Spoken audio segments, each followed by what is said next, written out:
datang di acara Ngabuburit Bersama Fisiologi tahun 2025.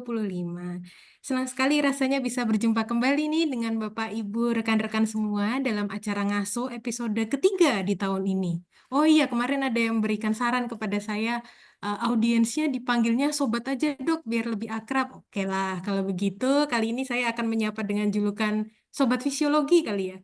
Atau ngasobat kayaknya lucu ya, sepertinya ngasobat. Nah, ngaso kali ini spesial sekali nih ngasobat karena menjadi ngaso pungkasan, ngaso terakhir di Ramadan tahun ini sebelum sobat-sobat semua di sini mempersiapkan diri untuk menyambut Idul Fitri. Nah, mungkin ada yang menyimak ngaso sambil di perjalanan mudik juga ini, atau mungkin sedang di rumah, sedang kumpul-kumpul bersama keluarga karena besok sudah mulai libur panjang ya. Alhamdulillah.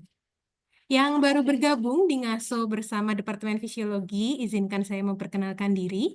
Nama saya Dr. Liquidita Yona Ramadini atau akrab disapa Dr. Yona. NGASO adalah acara webinar spesial bulan Ramadan yang diadakan oleh Departemen Fisiologi FKKMK UGM. Nah, spesial di NGASO tahun 2025, topik-topik yang dibawakan akan disesuaikan dengan peringatan Hari Kesehatan di Indonesia dan di dunia. Dan di episode kali ini, dalam rangka Hari Tuberkulosis Sedunia yang diperingati pada tanggal 24 Maret yang lalu, Ngaso episode 3 akan mengangkat dua topik utama, yaitu dampak puasa terhadap sistem imun atau sistem kekebalan tubuh, dan bolehkah pasien dengan penyakit paru berpuasa, tentunya dengan narasumber-narasumber yang sudah tidak diragukan keilmuannya. Nah, sebelum memulai acara ini, mari kita bersama-sama mengucapkan basmalah. Bismillahirrahmanirrahim. Semoga acara ini berjalan lancar dan membawa manfaat bagi kita semua. Amin, amin ya rabbal alamin. Agar semakin terasa perjumpaannya, monggo sobat semua bisa menyalakan kameranya. Oke, kita akan langsung masuk ke agenda utama. Nah, sobat nanti yang sekiranya ingin bertanya, silahkan untuk bisa menulis di kolom chat atau menggunakan fitur raise hand saat sesi tanya jawab. Nah, di sesi pertama ini kita akan mengupas mitos dan fakta terkait dampak puasa terhadap sistem imun. Apa benar puasa bikin kita gampang sakit? Atau benarkah puasa justru membantu sistem kekebalan tubuh kita jadi tidak gampang sakit?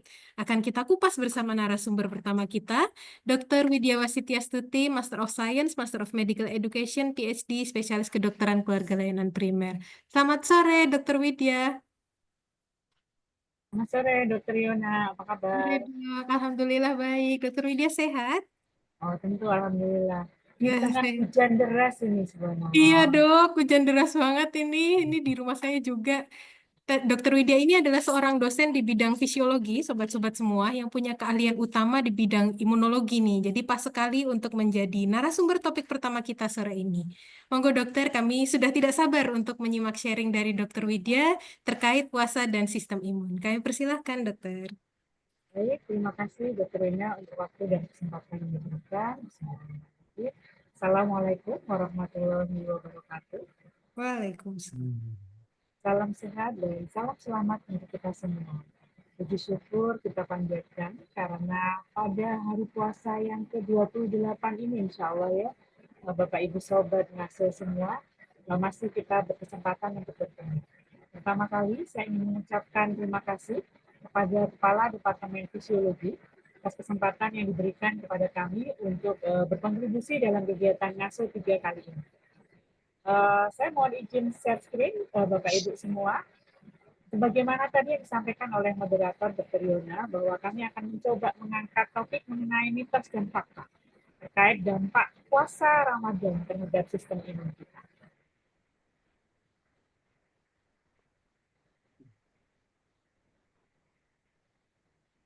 Apakah sudah terlihat? Sampun, dokter. Baik, terima kasih. Sobat semua, sering sekali ya muncul pertanyaan di kita mungkin ya, baik yang sudah bertahun-tahun menjalankan puasa atau mungkin yang sedang belajar puasa. Atau bagi para orang tua yang sedang menanamkan nilai-nilai puasa kepada generasi muda. Pertanyaan-pertanyaan yang muncul ini setiap tahun selalu menjadi isu yang menarik untuk dikulik. Seperti apakah puasa itu menurunkan kekebalan tubuh kita? Karena kita kan tidak makan dan tidak minum hampir 40 jam. Di Indonesia ya dari jam 4 pagi sampai dengan jam 6 sore. kurang lebih 14 jam kita tidak mengkonsumsi makanan. Kemudian juga apakah dengan kita tidak makan dan minum selama 14 jam itu, maka ada resiko infeksi saat kita puasa. Atau bahkan kita menjadi kekurangan nutrisi yang kita tahu bahwa nutrisi ini penting untuk menjalankan berbagai peran dan fungsi di tubuh kita, termasuk kekebalan tubuh kita. Mungkin saya akan mengawali dengan sejumlah informasi bahwa ternyata memang benar adanya. Nutrisi atau asupan makanan itu sangat penting loh bagi sistem imun kita. Tidak hanya imun bawaan atau yang dikenal dengan sebutan innate immune response, tapi juga untuk imunitas dapatan atau yang kita kenal dengan adaptive immune response. Tidak hanya nutrisi atau makanan yang besar atau kita sebut dengan makronutrien seperti karbohidrat, protein atau lemak, tapi juga mikronutrien seperti berbagai vitamin dan berbagai komponen seperti zinc, kemudian omega 3, lebih detail lagi, ini juga berperan penting di dalam membantu tubuh kita untuk menjalankan pertahanan tubuh melawan berbagai patogen atau melawan kerusakan yang mungkin terjadi pada tubuh kita. Kita coba kulik pertanyaan yang pertama. Apakah puasa itu menyebabkan kekurangan nutrisi yang berperan penting untuk kekebalan tubuh? Bagaimana menurut sobat semua? Ternyata berdasarkan penelitian, puasa itu tidak selalu menyebabkan kekurangan nutrisi. Kenapa? Karena ternyata kecukupan nutrisi selama Ramadan itu dipengaruhi oleh berbagai faktor. Setidaknya ada 2 faktor dari penelitian yang coba kami tunjukkan di dalam slide ini. Pertama adalah gaya hidup dari suatu populasi, yang kedua adalah status sosial ekonomi dari populasi tersebut. Mengapa? Karena pada suatu populasi, begitu ya, budaya itu berpengaruh, biasanya ketika bulan puasa ada perbedaan ataupun kebiasaan-kebiasaan makan. Tidak jarang pada bulan puasa akan muncul makanan-makanan tradisional yang tidak ditemukan pada saat bulan puasa. Sehingga ini akan mempengaruhi asupan jumlah kalori ataupun juga mungkin asupan cairan. Tapi kita tahu bahwa kemarin kita sudah bahas di NASO yang kedua tentang kebutuhan cairan ini, begitu ya. Nah, sehingga bisa kita lihat bahwa ternyata meskipun begitu ya, ada penurunan volume ataupun konsumsi makanan pada saat bulan puasa, ini adalah suatu hal yang tidak bisa ditetapkan atau pasti. Tentunya ini dipengaruhi sekali lagi oleh budaya, gaya hidup, dan juga status ekonomi. Yang menarik adalah bahwa ternyata belum ada loh penelitian ini di Indonesia. Nah, silakan bagi para sobat ngaso semua, ini menjadi peluang untuk kita mengkaji apakah selama bulan puasa di Indonesia khususnya atau di wilayah sobat ngaso itu berpengaruh terhadap kecukupan nutrisi dari kita yang berpuasa selama kurang lebih 14 jam.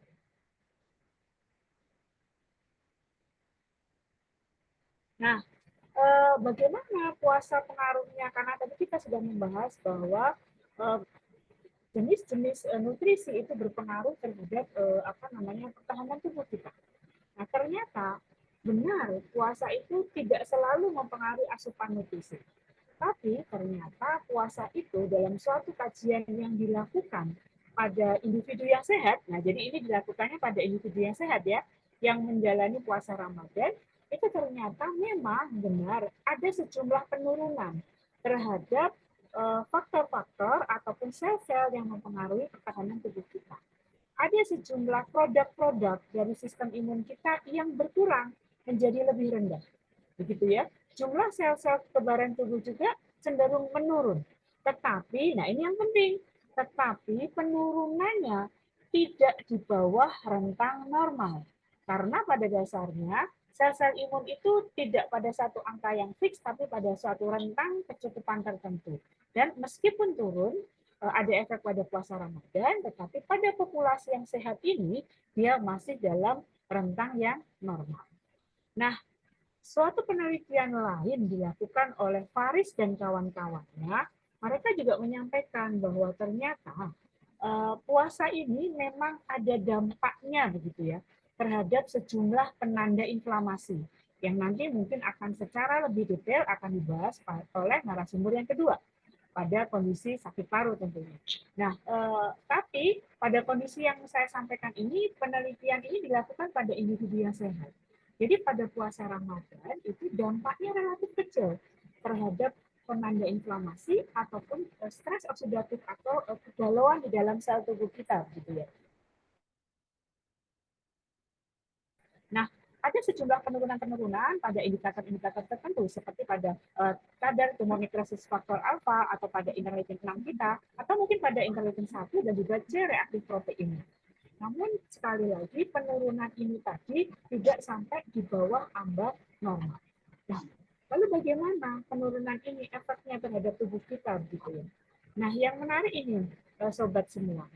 Tadi kita sudah bahas bahwa sejumlah sitokin yang sifatnya proinflamasi itu kan turun ya. Namun ternyata ini ada aspek baiknya begitu. Karena sejumlah sitokin yang tadi sifatnya proinflamasi tadi, ternyata dia itu sifatnya proaterogenik. Artinya dia cenderung mendukung terbentuknya plak pada bagian tertentu di tubuh kita. Dan ini erat kaitannya dengan dislipidemia. Nah, pada bulan Ramadan, kadar-kadar lipid di tubuh kita itu kan turun ya. Nah, inilah mengapa dengan berpuasa tadi, maka sebenarnya ada aspek baik.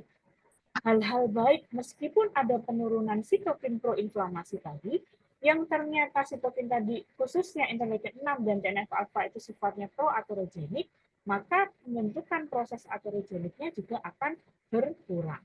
Nah, di sisi lain ternyata ada pergeseran kadar lemak begitu ya, dari berbagai kadar lemak dengan berpuasa, maka lemak baik atau yang disebut dengan HDL itu cenderung meningkat gitu ya. Nah, ini memberikan efek proteksi begitu. Sehingga akan ada hal baiknya begitu ketika di puasa. Namun sekali lagi pada kesempatan ini saya ingin menyampaikan bahwa pada dasarnya apa yang diteliti ini tentunya tidak bisa dilepaskan dari variasi lama puasa. Saat ini kan ada macam-macam bentuk puasa ya. Puasa Ramadan ini kan kalau di Indonesia durasinya relatif pada angka 12 sampai dengan 14 jam begitu ya. Atau beberapa wilayah lebih panjang sedikit 16 jam begitu. Nah, namun pada wilayah tertentu tidak jarang puasa itu hampir 22 jam. Tentunya ini perlu menjadi kajian tersendiri berbeda dengan konteks puasa selama 16 sampai 12 jam sampai 20 jam pada suatu siklus tahunan yang sama. Nah, selain durasi puasa juga tidak jarang perlu diperhatikan adalah suhu pada saat kita berpuasa. Suhu lingkungan ataupun suhu badan begitu ya. Karena ini tentunya akan memberikan efek-efek yang lebih spesifik terhadap kecukupan dari cairan makanan, kemudian juga dipengaruhi oleh durasi tidur kita gitu ya, karena pada matahari yang lebih panjang tentunya durasi tidurnya akan lebih pendek begitu ya. Termasuk juga tidak bisa diabaikan pekerjaan dan juga aktivitas fisik dari seseorang. Nah, itulah mengapa faktor-faktor yang mempengaruhi mekanisme ini ketika kita melihat setiap individu harus kita kaji secara personal atau masing-masing begitu ya. Nah, yang menarik adalah bahwa ketika beberapa zat-zat yang sifatnya proinflamasi menurun tadi, selain dia juga bisa mencegah pembentukan ateroma begitu ya, yang sifatnya adalah mencegah aterogenesis, maka juga ada pencegahan terhadap trombosis, pencegahan terhadap ontogenesis, termasuk pencegahan invasi metastasis tumor atau kanker ketika terjadi penurunan interleukin 1. Nah, ini menarik sekali ya, berbagai efek pada puasa yang menyebabkan berkurangnya kadar interleukin atau beberapa penanda proinflamasi. Nah, berikutnya dengan berbagai efek-efek tadi, apakah puasa itu akan menyebabkan penurunan sistem imun gitu ya? Ternyata ini sesuatu yang harus kita konfirmasi lagi. Jadi puasa tidak selalu atau tidak melulu menyebabkan penurunan imun. Nah, saya akan menunjukkan sedikit apa sih hubungannya puasa dengan sel imun kita. Salah satunya adalah sel imun yang kita kenal dengan sebutan neutrofil. Neutrofil ini adalah sel imun yang sangat penting dalam pertahanan lini pertama kita, karena dia berperan untuk melakukan eliminasi berbagai kerusakan ataupun patogen yang mungkin ada atau menyerang di tubuh kita. Dan yang menarik adalah ternyata ketika kita mengobservasi begitu ya secara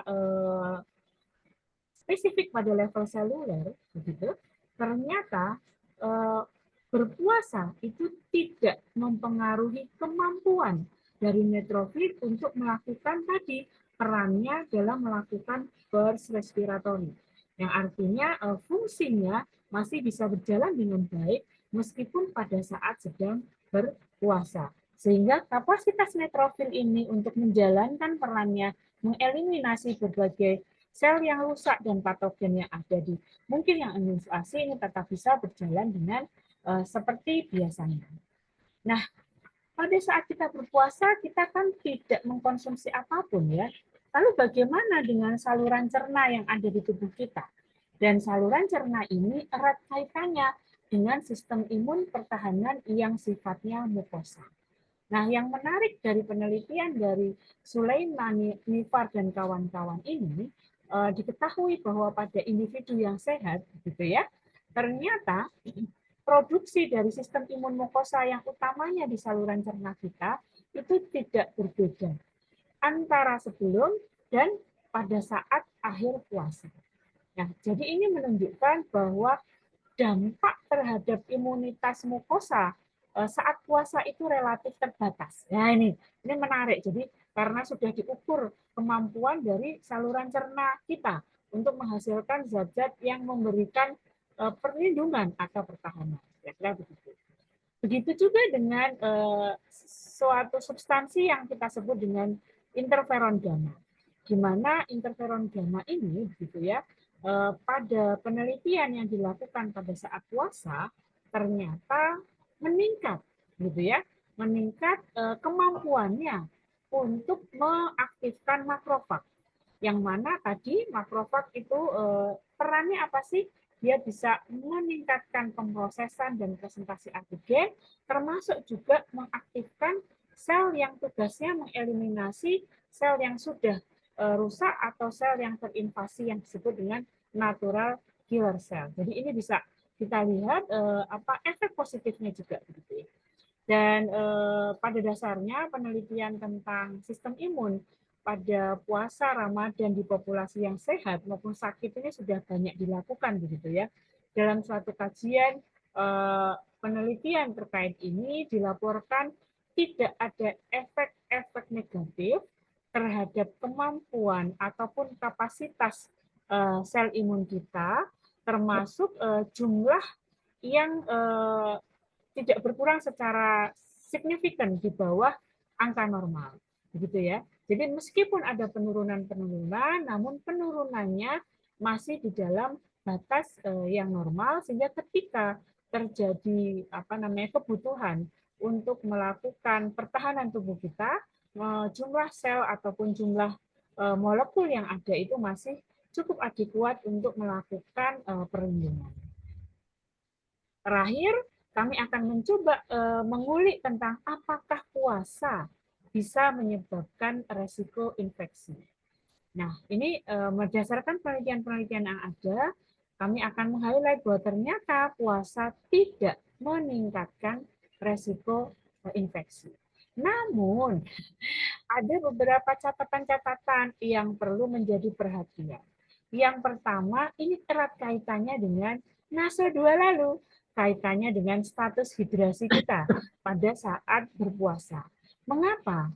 Karena imunitas kita ini dipengaruhi loh dengan status hidrasi kita, khususnya imunopatologi di saluran nafas.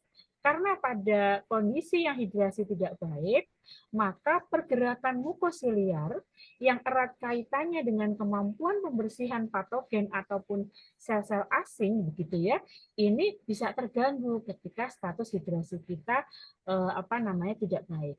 Sehingga pada saat berpuasa kita perlu mengupayakan sahur begitu ya untuk salah satunya memenuhi hidrasi ini dan juga menyegerakan berbuka ya, bahwa kemudian Bapak sobat ngasuh ini tidak makan tapi hanya membatalkan dalam bentuk mengkonsumsi cairan, rasanya ini adalah salah satu upaya yang kita lakukan untuk mengupayakan agar status hidrasi tubuh kita meskipun pada puasa tetap cukup atau adekuat. Harapannya puasa ini tidak akan menghalangi atau mengganggu proses dari pembersihan mukosiliar khususnya yang ada di saluran nafas kita, gitu ya.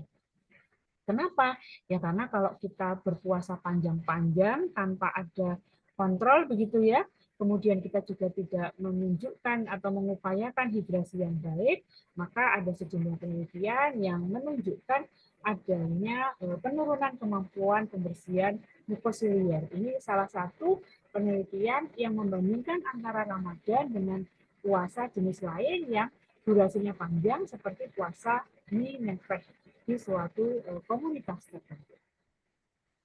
Nah, ini khusus nih dalam rangka memperingati atau Hari Tuberkulosis ya. Ini kami mencoba menyampaikan penelitian oleh kolega Lahdi Mawan begitu ya dan kawan-kawannya terkait kemampuan dari sejumlah sel-sel tubuh kita untuk mengeliminasi patogen khususnya Mycobacterium tuberculosis. Penelitian dari Lahdi Mawan ini ternyata menunjukkan bahwa pada bulan Ramadan itu ada penurunan patogenisitas bakteri.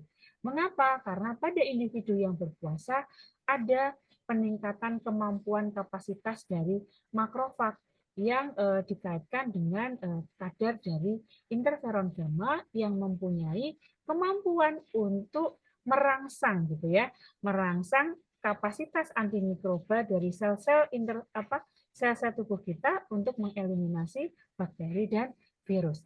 Walaupun mungkin penelitian ini perlu dielaborasi lebih jauh lagi begitu ya dari penelitian yang sifatnya masih in vitro menjadi penelitian yang mungkin lebih luas pada penelitian level klinis. Nah, satu yang menarik begitu ya, bahwa ternyata berpuasa itu yang membuat badan kita dalam kondisi lapar atau bahkan tidak punya energi sama sekali karena konsumsi makanan dan air itu tidak kita lakukan pada saat berpuasa, ini ternyata menginduksi suatu respon tubuh kita yang disebut dengan autofagi. Nah, ini rasanya sudah sering ya kita kaji apa itu autofagi.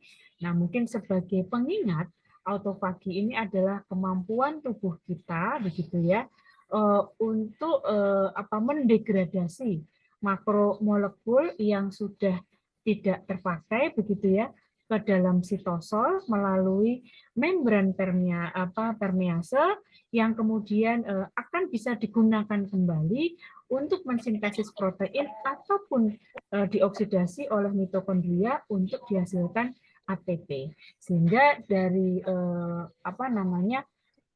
penelitian ini yang mungkin beberapa tahun lalu ya itu mendapatkan Nobel begitu ya, bahwa autofagi ini sangat penting sekali karena dengan autofagi ini maka kita sel-sel di tubuh kita itu bisa melakukan istilahnya membongkar gitu ya, membongkar komponen-komponen seluler yang sudah tidak diperlukan atau mungkin tidak berfungsi begitu ya. Bahkan organela ataupun protein yang terganggu perannya. Nah, sehingga ternyata puasa ini sangat penting gitu ya, sehingga memberikan kekurangan nutrisi pada sel ini justru memberikan manfaat karena bisa meningkatkan proses autofagi ketika kita mengalami lapar ataupun kekurangan glikogen. Nah, Ini rasanya kami meng-highlight kembali berbagai informasi yang sudah diberikan di dalam ngaso 1 ataupun ngaso 2, bahwa untuk menjaga imunitas itu tidak cukup hanya dari makanan, tapi juga perlu adanya pengelolaan tidur yang baik, pengelolaan stres, termasuk juga aktivitas fisik yang terkelola ataupun sesuai dengan kapasitas dari individu.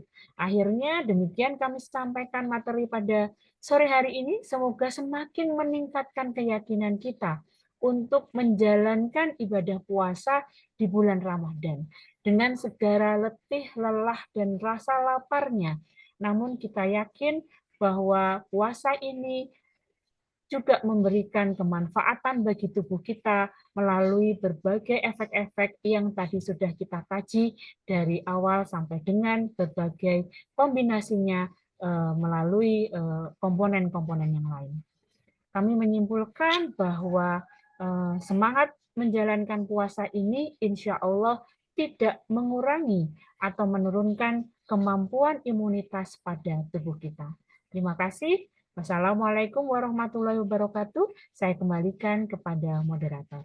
Waalaikumsalam warahmatullahi wabarakatuh. Masya Allah, terima kasih sekali sharingnya Dokter Widya. Tadi kita melihat bahwa puasa menurunkan kekebalan tubuh itu ternyata tidak benar ya dok ya. Karena walaupun tadi beberapa sel imun mengalami penurunan jumlah, turunnya juga ternyata tidak di bawah rentang normal. Kemudian tubuh kita juga ternyata punya sistem autofagi atau kalau saya suka menyebutnya sebagai proses recycle yang ada di tubuh. Dan meningkat aktivitasnya sama berpuasa, Masya Allah.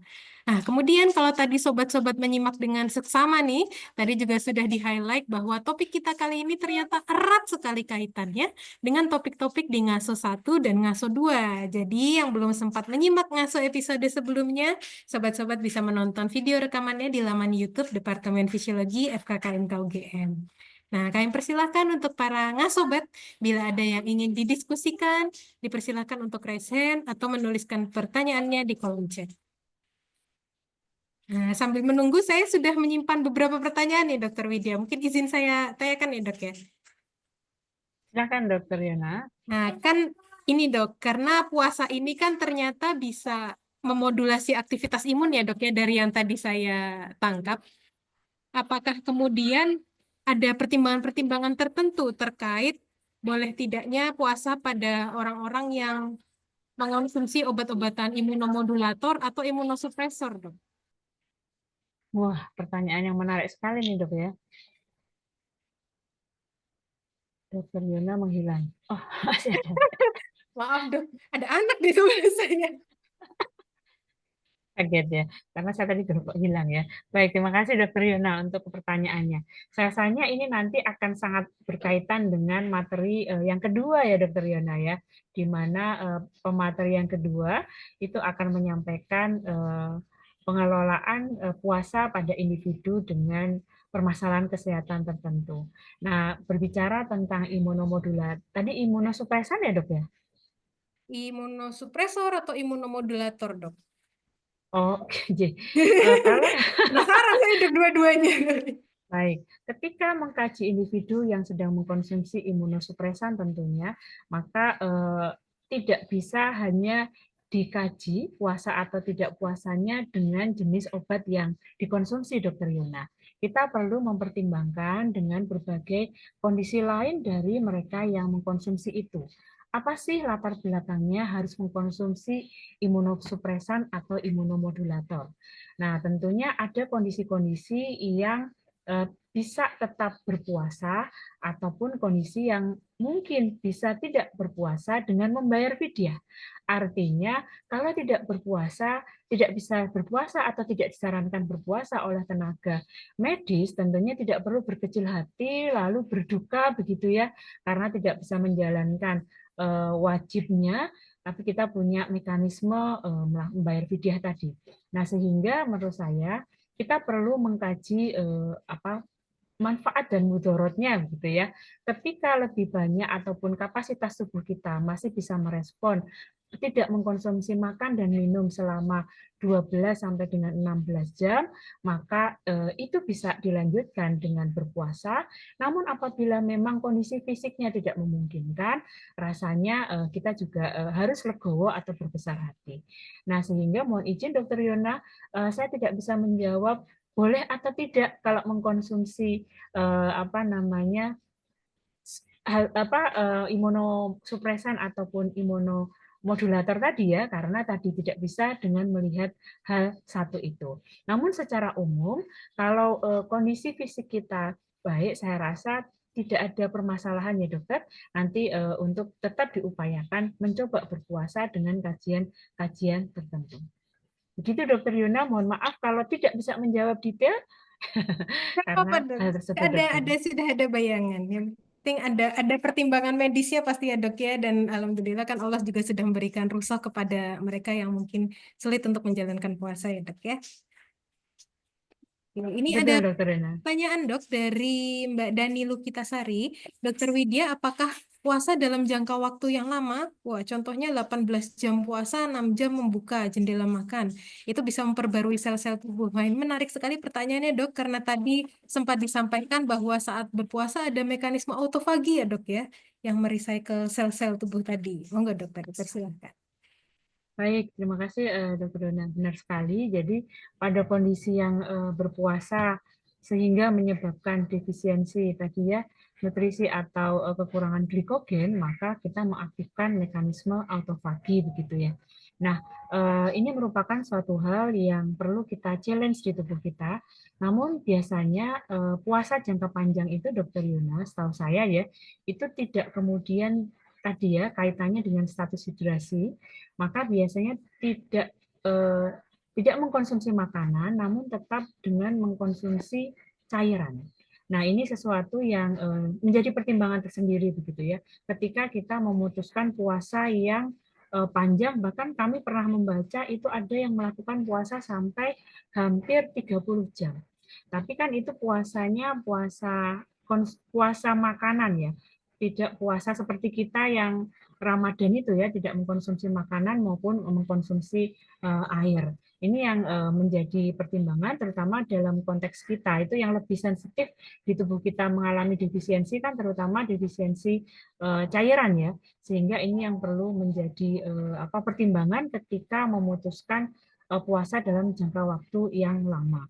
Itu Dokter Yona ya. Kemudian apakah membuka jendela makan ini bisa mempengaruhi sel-sel tubuh? Tentu Dokter Yona ya, karena pada saat jendela puasa itu kan kita punya kesempatan makan gitu ya, kemudian punya kesempatan minum. Nah ini harapannya kalau memang ada kondisi atau situasi di mana kita mengalami misalnya penurunan kadar glukosa sampai di bawah ambang yang ditetapkan, maka ini kesempatan untuk kita recovery begitu. Ini menurut saya tentunya puasa yang panjang ini sekali lagi sifatnya harus dikaji individu. Mohon untuk tidak dilakukan generalisir pada diri kita tanpa mempertimbangkan kondisi personal dari setiap individu yang akan melakukan puasa. Mungkin begitu dari kami, Dokter Yona. Terima kasih Baik. untuk pertanyaannya. Baik, terima kasih Dokter Widya. Terima kasih atas pertanyaannya Mbak Dani. Baik, sobat-sobat semua, karena keterbatasan waktu, kami sayangkan jadi sesi dengan Dokter Widya kami cukupkan sampai di sini. Terima kasih sekali sharingnya Dokter Widya. Sama-sama, Dokter Yona. Sama-sama Oke. ketemu lagi, Bapak Ibu Sobat Ngaso. Ya, kita akan masuk ke sesi kedua. Kembali kami ingatkan kepada ngasobat yang sekiranya ingin bertanya, silahkan untuk bisa menulis di kolom chat atau menggunakan fitur raise hand saat sesi tanya jawab. Dan bisa mengisi link presensi yang juga telah disediakan di kolom chat. Di sesi kedua sore ini kita akan bahas, boleh nggak sih penderita penyakit paru itu berpuasa? Nah, telah hadir untuk diskusi bersama kita Dr. Siswanto, spesialis paru, konsultan onkologi, ahli ilmu faal olahraga klinis. Selamat sore, Dr. Siswanto. Selamat sore, Dokter Yona. Gimana? Wah, ini kami sudah, Alhamdulillah dok, baik Sehat, kabarnya. Alhamdulillah. Alhamdulillah. Ini kami sudah penasaran sekali nih dokter, ingin tahu sebenarnya penderita penyakit paru tidak hanya TB ya dok ya, mungkin ada penyakit paru lain, mungkin asma, kanker paru, itu boleh atau tidak sih dok berpuasa? Itu dokter kami persilahkan. Ya, terima kasih Dokter Yona, terima kasih para sobat ya. Assalamualaikum warahmatullahi wabarakatuh. Alhamdulillah, alhamdulillahilladzi hadana li hadza wa ma kunna linahtadiya laula an hadanallah. Sallallahu ala Muhammad wa ala alihi washabihi ajmain. Bapak Ibu sekalian yang dirahmati Allah, pertama-tama marilah kita mengungkapkan rasa syukur kita kehadirat Allah Subhanahu wa taala atas semua limpahan karunia, ya, karunia kesehatan kita, karunia kemauan kita untuk selalu berbuat baik, dan banyak sekali lah saya kira karunia-karunia yang Allah berikan kepada kita. Dan juga salawat salam semoga tercurah kepada Nabi dan Rasul Muhammad SAW beserta keluarga beliau, para sahabat, para tabiin, para tabiut tabiin, dan umatnya sampai akhir zaman. Bapak Ibu sekalian yang dirahmati Allah, terima kasih pertama kali kami ucapkan kepada Kepala Departemen Prof. Didi yang telah memberikan kami kesempatan untuk berbagi, dan juga kepada Bapak Ibu sekalian yang hadir ya. Semoga ya, kita awali forum ini dengan niat untuk menambah ilmu dan kefahaman ya gitu. Nah, Dr. Yona, tapi terkait dengan tema ya, tema yang harus saya sampaikan itu tadi adalah pertanyaan ya, bolehkah pasien penyakit yang memiliki penyakit paru berpuasa ya? Nah ini kalau ditanyakan di ujian itu jawabannya gampang loh. Jenis pertanyaan seperti ini biasanya jawabannya boleh. Nah, tapi coba kita lihat ya lebih detail ya. Saya mohon izin untuk share screen, Dr. Yona. Nggak bisa. Enggak dokter.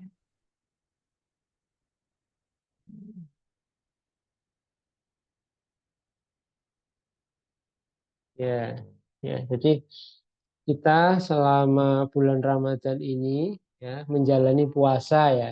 Ya. Kalau Bapak Ibu mencari publikasi-publikasi itu ternyata banyak istilah ya sekarang ya terkait dengan puasa ya. Ada ya istilahnya intermittent fasting. Ya, jadi memang ada waktu di mana kita makan gitu, dan ada waktu di mana kita berpuasa ya. Misalnya kalau 18 jam 18:06 itu berarti kan 18 jamnya itu puasa, 6 jamnya adalah waktu periode kita makan ya. Kalau puasa Ramadan ini kalau dihitung itu rata-rata mungkin sekitar, kalau di Indonesia itu sekitar berapa? 13-14 jam ya. Namun ada perbedaan memang sih, kalau di intermittent fasting kebanyakan protokolnya itu masih dibolehkan minum ya, jadi ada asupan cairan yang tanpa kalori tentu saja ya. Tapi kalau selama bulan Ramadan kita betul-betul tidak makan juga tidak minum ya, maka sering disebut dengan istilah dry fasting ya, puasa Ramadan dry fasting. Nah, istimewanya adalah Bapak Ibu, kita di bulan Ramadan itu kalau kita kaji ya di dalam surat Al-Baqarah ayat 183 sampai 187 ya, yaitu dikenal dengan ayatus siam ya, ayat-ayat siam itu di 183 itu adalah eh, perintah puasa ya. Kalau kemarin Dokter Zainal mengistilahkan kutiba itu, kalau kata lainnya adalah diresepkan ya. Berarti kalau diresepkan itu ada aturannya ya toh. Kalau obat kan juga demikian, ada aturan obatnya apa, kapan diminum, berapa kali dan sebagainya. Jadi ada aturannya ya. Dan memang selama bulan Ramadan kita memang ada aturan-aturannya, dan bahkan aturannya itu bukan cuma kita menahan tidak makan tidak minum ya. Tuh, tapi juga kalau ingin lebih detail lagi itu menahan emosi ya, memanage waktu agar kita tetap dalam hari-hari selama bulan puasa itu amal kebaikan kita itu jauh lebih tinggi ya dibandingkan dengan hari-hari di luar bulan Ramadan ya. Jadi memang motivasi kita itu utamanya adalah untuk beribadah ya, istilahnya adalah ta'abudiyah ya.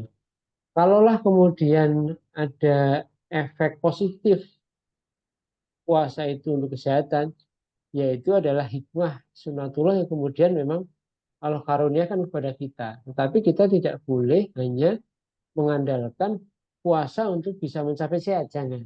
Itu terlalu minimalis ya. Kita harus lebih tinggi lagi bahwa memang puasa kita ya dalam rangka untuk mendapatkan pahala sebanyak-banyaknya. Dan memang istimewa sekali di dalam bulan Ramadan ini itu pahalanya itu unlimited ya. Karena apa? Karena Allah sendiri yang akan memberikan ganjaran gitu. Jadi istilahnya unlimited ya. Kalau istilahnya Ustaz Adida itu unlimited itu apa namanya pahala puasa itu. Nah itu. Nah kalau kemudian ada efek positif terhadap kesehatan itu ya alhamdulillah dan memang menjadi sunatullah ya kalau setiap apa namanya sesuatu yang disyariatkan itu selalu ada hikmah positifnya termasuk hikmah di bidang kesehatan gitu ya. Nah Bapak Ibu sekalian yang dirahmati Allah itu kalau kita lihat lagi Bu di dalam ayat siam itu ya 183 184 itu. Di 184 itu ada yang menarik ya. 184 itu kan menceritakan kalau kemudian apa orang yang sakit itu boleh tidak berpuasa. Orang yang kemudian safar itu boleh bepergian itu boleh tidak berpuasa. Tapi ada kata-kata yang kemudian ada kalimat menarik di akhir surat di akhir ayat itu yaitu wa antasumu khairan lakum in kuntum ta'lamun. Berpuasa itu lebih baik bagimu jika kamu mengetahui. Nah, kata-kata jika kamu mengetahui ini seakan-akan menantang kita para ilmuwan ya, manusia yang berpikir ya untuk mencari tahu. Sebenarnya berarti ada suatu kondisi-kondisi tertentu di mana kita tuh masih bisa berpuasa. Nah, itu maka kemudian ini harus kita cari tahu ya. Kalau di termasuk kemudian di bidang paru dan pernafasan ya. Ini kita lihat bagaimana sih pedomannya orang itu boleh berpuasa atau boleh tidak. Gitu. Dan kapan orang itu harus kemudian ya nggak usah berpuasa aja lah karena itu membahayakan kondisimu sekarang gitu ya. Nah, yang kedua yang menarik lagi adalah di surat Al-Qamar itu. Itu inna kulla syai'un khalaqnahu biqadar. Bahwa sesungguhnya kami Allah itu menciptakan segala sesuatu sesuai dengan ukuran. Jadi memang tentu saja kalau kemudian kita apa namanya berpuasa ini ya selama berapa 13 jam itu ya insya Allah itu memang sudah diukur oleh Allah kuat itu. Bahkan kemudian nah dulu itu ya ini kan ada cerita hadis ya. Kenapa kemudian di bulan Ramadan itu kan Rasulullah berpuasanya itu sering sahur sekedarnya ya. Bahkan sering juga eh, buka itu hanya minum air putih kemudian 3 butir kurma. Ya. Nah kalau dilihat 3 butir kurma itu kalau dikaji kalorinya kan sekitar setiap butir kurma itu sekitar 23 ya. Kalau 3 itu sekitar 69 ya. Nah itu ada penelitian teman-teman di Unhas yang saya baca itu ternyata ketika orang itu minum air putih kemudian makan 3 butir kurma itu setelah dicek darahnya itu bisa meningkatkan gula darah puasa dari mulai sekitar 60 80 ya rata-rata itu menjadi 126. Artinya kan kembali ke normal ya. Jadi kalau dipikir-pikir sebenarnya dengan 3 butir kurma itu mungkin cukup ya. Dan itu kira-kira setara dengan satu piring nasi gitu ya. Nah, tapi yang ingin saya uh, beritahukan atau kabarkan adalah dulu itu Rasulullah sering kemudian tidak atau melewatkan sahur itu ya. Sehingga ada para sahabat yang kemudian mengikuti gitu loh. Tapi kemudian diketahui oleh Rasulullah dan kemudian Rasulullah jangan kalau kalian silakan sahur karena Allah itu memberi makan kepada saya malam hari. Nah, itu karena mungkin beliau tidak ingin memberatkan. Tapi di satu sisi kemungkinan besar adalah kalau kita berpuasa katakanlah bukannya cuma sekali tok itu kemudian berpuasa lagi ya itu akan kuat dan memang secara fisiologis ya banyak penelitian menunjukkan kita itu masih kuat loh berpuasa sampai 24 jam gitu 24 jam apa berpuasa ya bahkan kemudian kalaupun sampai 72 jam itu tapi dengan catatan kita masih bisa minum ya ada hidrasi yang cukup itu kita masih kuat tubuh kita kalau betul-betul dry fasting kita masih kuat sekitar hampir 24 jam Nah, itu terkait dengan puasa Bapak Ibu. Jadi memang pedomannya adalah kalau kita mengetahui, gitu, insya Allah dengan memilih berpuasa itu lebih baik untuk kita.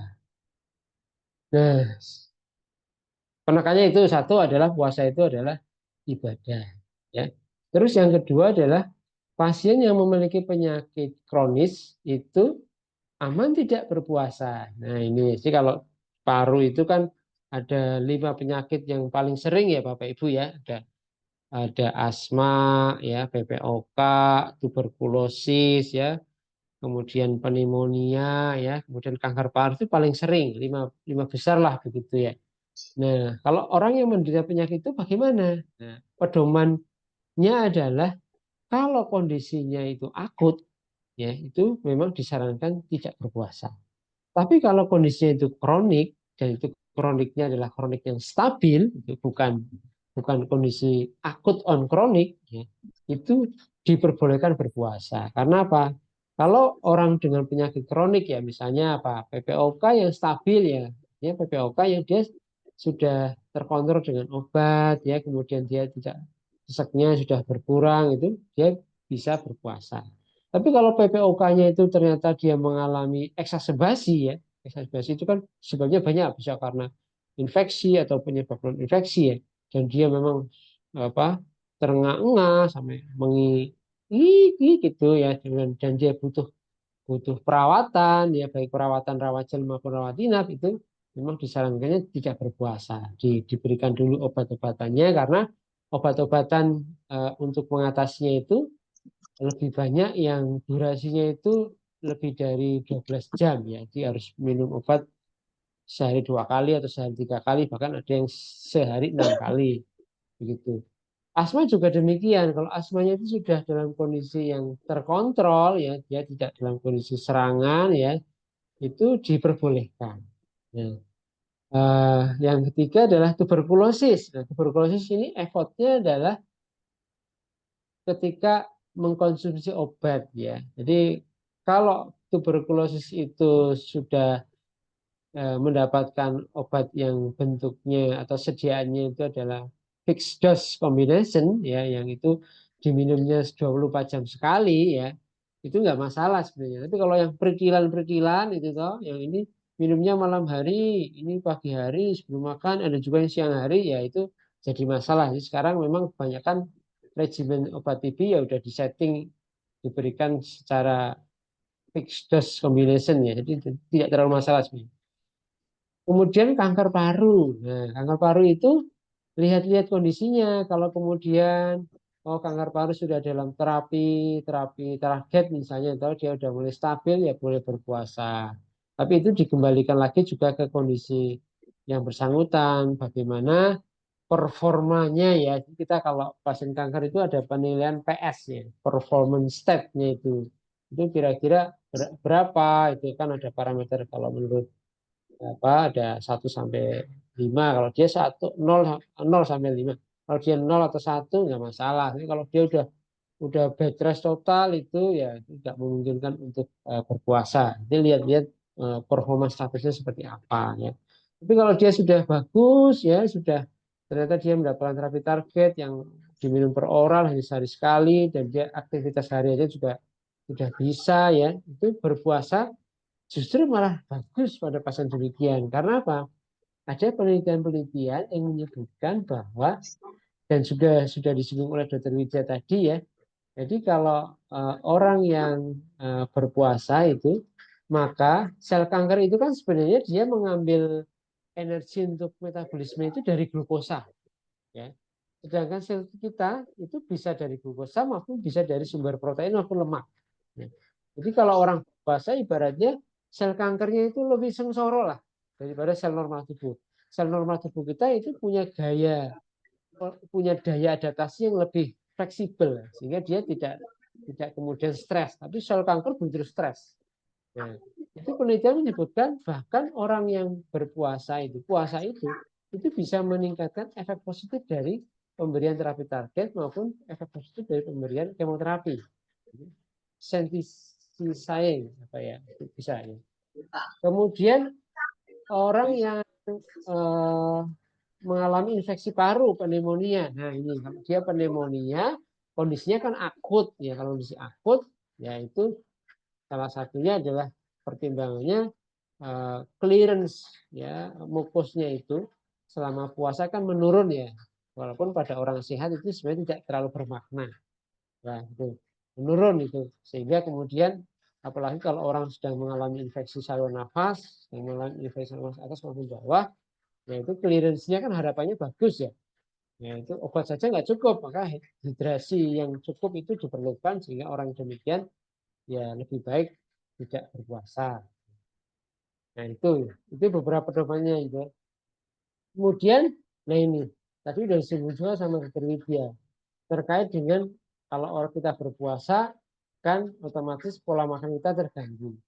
Hidrasi akan menurun ya, dan hidrasi itu mempengaruhi dari hidrasi di mukos ya, mukos jadi mukosiliary clearance-nya itu akan lebih lambat lah, akan lebih menurun dibandingkan orang yang hidrasinya bagus. Nah ini sebenarnya bisa disiasati dengan ketika malam hari ya, waktu di mana kita makan minum itu maka asupan cairannya itu harus cukup.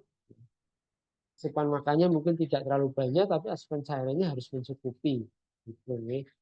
Jadi nah memang kemudian beberapa penelitian juga ya, saya membaca beberapa penelitian itu pada orang sehat itu fungsi faal paru ya, faal paru itu tidak berbeda antara pre, durante maupun post. Demikian pula pada pasien-pasien PPOK asma yang stabil itu juga tidak berbeda. Ya, artinya apa?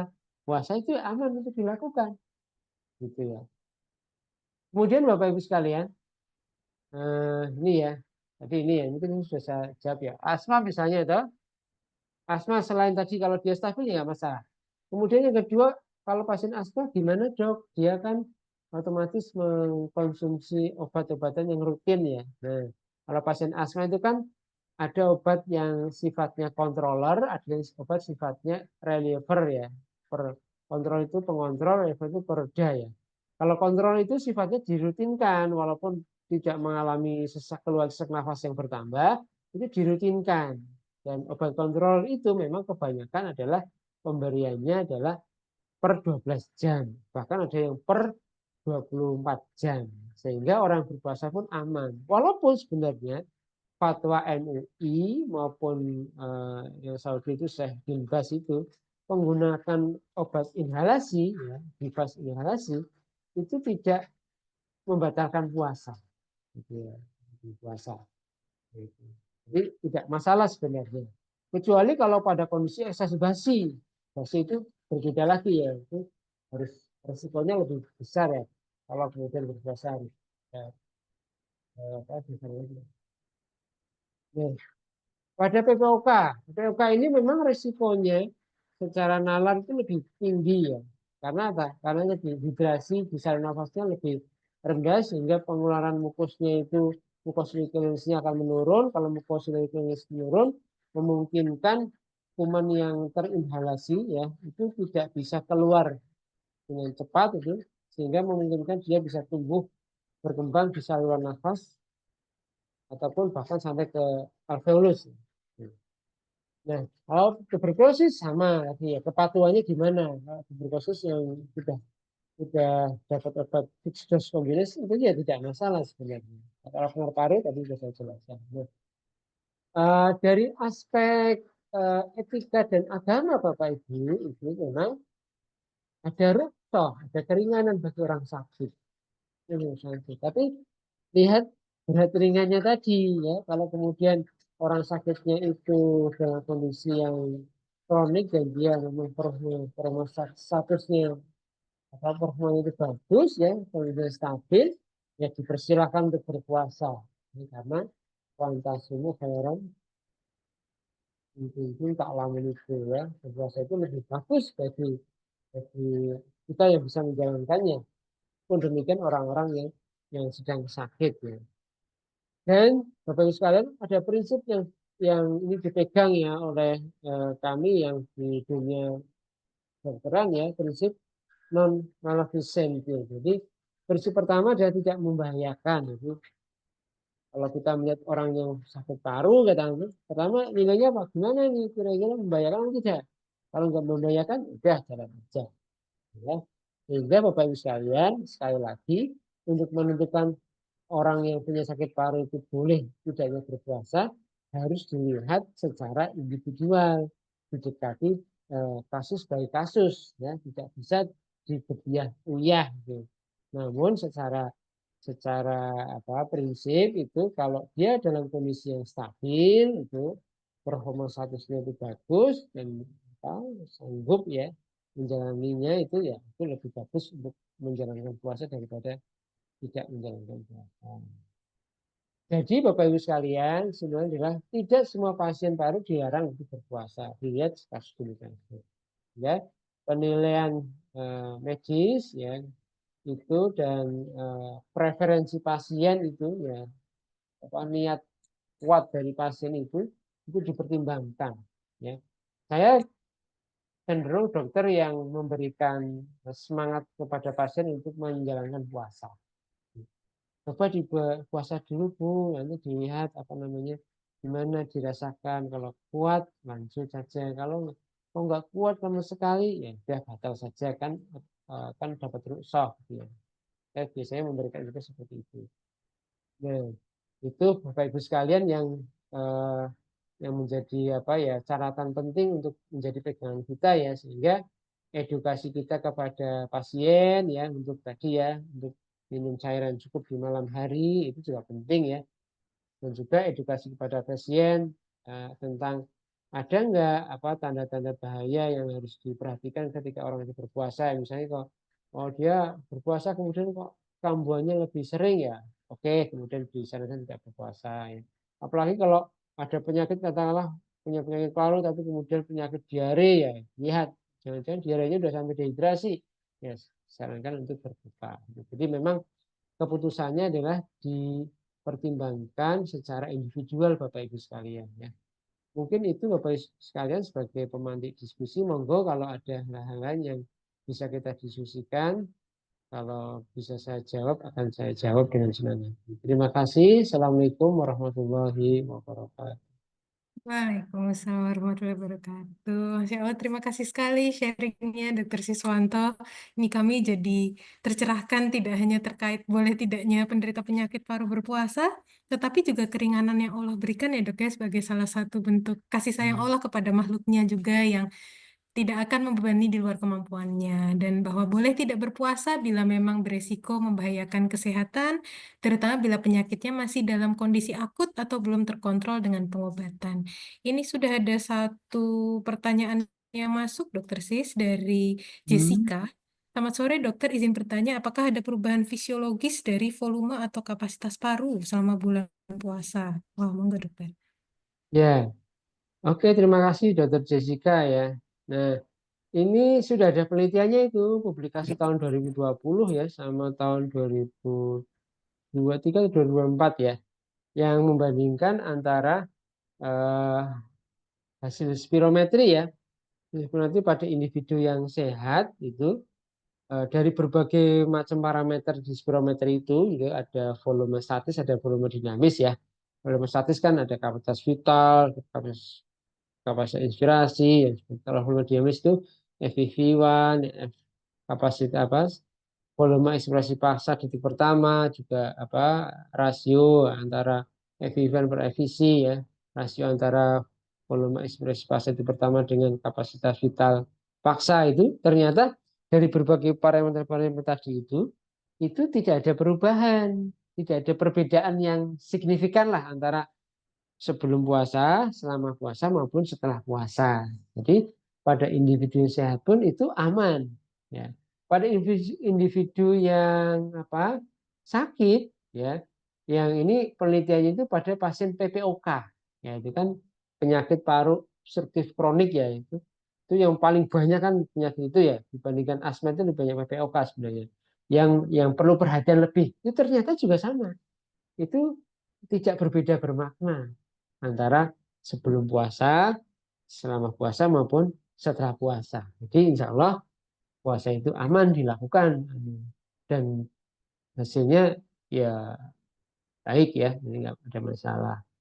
Begitu Dokter Yono, Mbak Jessica ya, jawaban saya ya, semoga bisa membantu. Terima kasih, Dokter Siswanto. Mungkin saya ada satu pertanyaan lagi, Dok. Bisa di Ye. saja. Selain tadi kan ada tipsnya sudah ada menjaga hidrasi yang cukup untuk kepentingan mucociliary clearance tadi ya dok ya, dan ada tanda-tanda bahaya yang perlu diamati.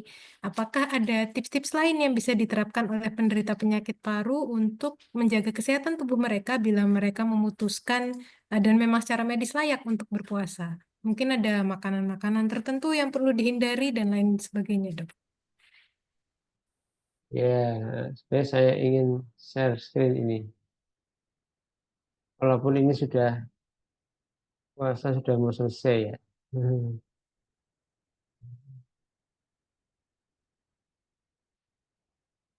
eh, Selama bulan puasa itu sebenarnya yang paling menarik itu adalah ini adalah bulan pembakaran lemak. Ya, sebenarnya itu ya. Jadi tadi ya parameter inflamasinya turun drastis ya itu terkait juga dengan apa lipid ya lemak yang kemudian turun gitu ya. Nah ini ya. Jadi kalau tadi tips-tipsnya bagaimana ya. Nah ini kalau kemudian saya ya mungkin agak menggelitik. Ini ini materi yang pernah saya share di awal-awal ke teman-teman itu. Itu mengisi hari-hari 24 jam di hari-hari puasa gitu ya. Jadi mungkin sudah dibahas juga sama dokter Jajar ya terkait dengan irama sirkadian. Nah itu. Memang tantangan kita dokter Yona itu adalah ketika buka. Nah, ketika kita buka ya. Ketika kita buka itu tantangan besar karena pengennya itu adalah apa ya keinginannya makan yang banyak ya apalagi sekarang kan banyak sekali ya event apa all you can eat ya itu kan wah kalau berbuka di all you can eat itu mesti over itu mesti terjadi glukosa bom ya belum bom glukosa karena terus naik ya. Walaupun kalau secara tadi kan kita makan kurma 3 saja itu sudah bisa mengembalikan kadar glukosa ke level normal ya. Kalau kemudian kita makannya terlalu banyak itu toh, apalagi semua makanan itu sifatnya adalah yang indeks glikemiknya tinggi, wah itu makdel gitu ya. Karena apa tadi ya? Di bulan Ramadan itu selama kita puasa itu kan yang lebih aktif itu kan lipolisis, lipolisis gitu. Nah, tantangannya adalah ketika kemudian kita berbuka gitu, dengan berbuka yang glukosanya tinggi, maka itu langsung balik menjadi lipogenesis gitu ya. Langsung balik itu. Nah, ini tantangan kita adalah ketika berbuka. Jadi maka kemudian ya makan dan minum itu kan sebenarnya harus makan minum yang cukup ya. Kulu wasrobu walatus rifu gitu kan. Makan dan minumlah kamu tapi janganlah berlebihan. Nah, itu ini tantangannya itu. Nah, kemudian selama bulan apa malam hari kita boleh minum kan nanti bisa untuk bisa hidrasinya bagus itu kemarin sudah ada kan tips dari dokter Tari ya. Jadi kita usahakan kita bisa memenuhi kebutuhan cairan kita ya. Kalau dewasa kan kebutuhan cairan berapa sih? Sekitar 30-40 mili per kilogram berat badan ya. Coba dihitung. Atau kalau mau ke Biahuya ya 18 lah per hari ya. 18 itu tapi enggak 18 itu kan dihitung ya kira-kira dari kebutuhan itu kira-kira yang berjumlah minimum berapa dibagi-bagi itu ya sahur habis terawih kemudian mau tidur kemudian apa pas buka itu kira-kira berapa apa asupan cairannya sehingga kebutuhan cairan kita satu hari itu menjadi terpenuhi ya dan cairan itu penting bukan cairan yang terlalu banyak kalori banyak gula karena ketika kita minum cairan yang terlalu banyak gula ya kan itu lebih hipertonik kan sebenarnya kan jadi kita malah rasa hausnya akan lebih tapi kalau kita minum cairan yang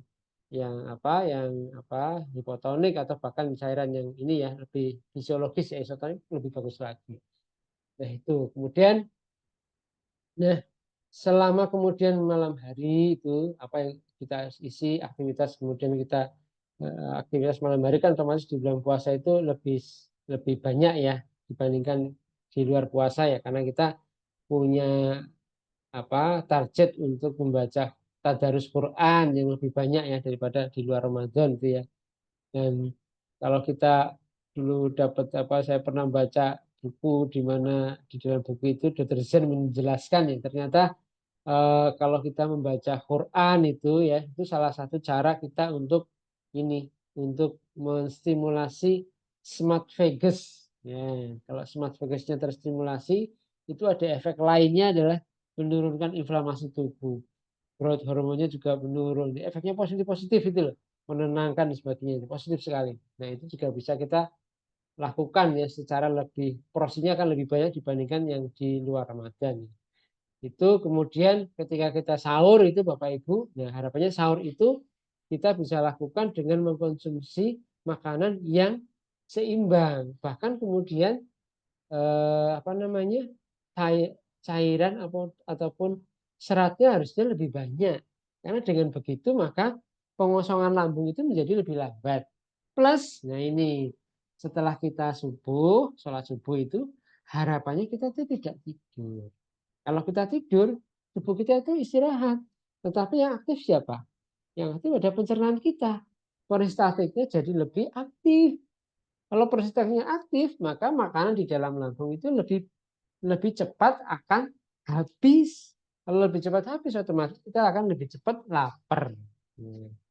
Namun sebenarnya Bapak Ibu, kalau kita menikmati puasa Ramadan itu, justru malah kemudian kalau kita kondisinya itu lapar, lapar banget, kita harus membayangkan, oh berarti tubuh kita itu sedang ada proses autofagi yang lebih dominan. Nah, itu ya. Nah, ini saya sering memberikan edukasi ke pasien. Kalau jenengan lapar banget Bapak Ibu, itu tubuh jenengan itu sedang proses recycling. Proses autofaginya itu jadi lebih aktif. Karena apa? Autofagi itu kan sebenarnya lebih banyak diaktifkan ketika ketika kita sudah ini ya dalam level ini ketogen ya apa ketosis ketosis ya level ketosis dan itu durasi puasanya lebih panjang makanya kan autofagi itu lebih banyak penelitian yang menyebutkan autofagi itu lebih teraktifkan ketika puasa kita itu 16 jam ya, ya kan? Di resep 16/8 itu loh ya gitu ke sana itu ya tapi puasa dry fasting Ramadan itu ternyata puasa dry fasting itu dengan durasi 13-14 jam itu juga sudah menstimulasi autofagi. Ini publikasi terbaru tahun 2023. Mas. Itu mungkin Dr. Yona. Terima kasih. Assalamualaikum warahmatullahi wabarakatuh. Waalaikumsalam warahmatullahi wabarakatuh. Terima kasih sekali dokter Sis tips trik yang sudah diberikan. Ini sudah divalidasi oleh dokter Zainal juga ini dok tipsnya. Terutama terkait smart vagus tadi. Mohon maaf karena keterbatasan waktu, sesi kali ini kami sudahi. Sekali lagi kami sampaikan terima kasih kepada Dr. Siswanto dan juga Dr. Widya yang telah berkenan berbagi ilmunya. Dan terima kasih pula kami ucapkan kepada ngasobat yang telah berkenan ngaso bersama kami. Yang belum mengisi presensi, jangan lupa untuk mengisi tautan yang sudah dikirimkan oleh panitia di kolom chat. Sebelum acara ini kami akhiri, kami mohon kesediaan Kepala Departemen Fisiologi, Profesor Dr. Diki Mohrizal, Spesialis Andrologi Konsultan, Ahli Ilmu Fisiologi Manusia, untuk memberikan kata-kata penutup atau pemanis nih Prof, untuk menandai berakhirnya serangkaian acara ngaso di tahun ini. Kami persilahkan Prof Diki. Ya, baik. Assalamualaikum warahmatullahi wabarakatuh. Waalaikumsalam warahmatullahi wabarakatuh. Ubur-ubur ikan lele, mantap le, gitu ya. Kata-katanya seperti itu. Jadi, alhamdulillah 3 episode sudah kita lalui, semuanya bagus, semuanya diberikan oleh pemateri yang hebat-hebat. Tampaknya kita sebetulnya dalam kondisi merugi nih karena banyak ilmu yang bisa didapatkan dari materi-materi yang ada, mulai dari metabolisme oleh Dr. Ita dan Dr. Rahmat, kemudian dehidrasi dan circadian rhythm oleh Dr. Jajar dan Dr. Tari. Sekarang tentang imunologi oleh Dr. Widya dan Dr. Siswanto. Maka kita sebetulnya mendapatkan ilmu yang tanda petik gratis dari orang-orang yang berkompeten. Nah, harapannya Bapak Ibu sekalian sebagai pemateri mendapatkan balasan yang lebih banyak dari Allah Subhanahu wa taala karena telah memberikan ilmu yang sudah dimiliki tadi ya, dan sudah dipersiapkan dengan sebaik mungkin tadi. Ya, tidak ada kata lain, kita bersyukur pada Allah sampai hari ini kita diparingi sehat. Semoga saja ngasuh episode-episode berikutnya menjadi sesuatu yang membanggakan bagi kita di Departemen Fisiologi, bisa memberikan sharing ilmu kepada teman sejawat maupun masyarakat secara luas. Saya kira itu nggih, Dr. Yona, mudah-mudahan kita diberi umur panjang, bertemu dengan Ramadan lagi, kemudian kita ngasuh lagi. Nggih, demikian. Assalamualaikum warahmatullahi wabarakatuh. Waalaikumsalam warahmatullahi wabarakatuh. Terima kasih banyak Prof. Diki. Alhamdulillah acara ngaso ngabuburit bersama fisiologi di tahun 2025 telah selesai. Kembali kami haturkan apresiasi sebesar-besarnya kepada para narasumber, panitia, dan juga sobat-sobat yang telah berkenan ngaso bersama di bulan Ramadan ini. Semoga kita bertemu lagi di tahun depan. Jangan lupa follow Instagram @fisiologiugm untuk mendapatkan informasi seputar agenda-agenda lainnya dari Departemen Fisiologi. Saya selaku MC dan moderator mewakili segenap panitia memohon maaf apabila terdapat kekurangan dalam terselenggaranya acara ini. Semoga acara ini bisa membawa manfaat bagi kami semua, bagi kita semua. Kami pamit undur diri. Wassalamualaikum warahmatullahi wabarakatuh. Terima kasih. Waalaikumsalam. Mohon pamit ya, Terima kasih. Matur.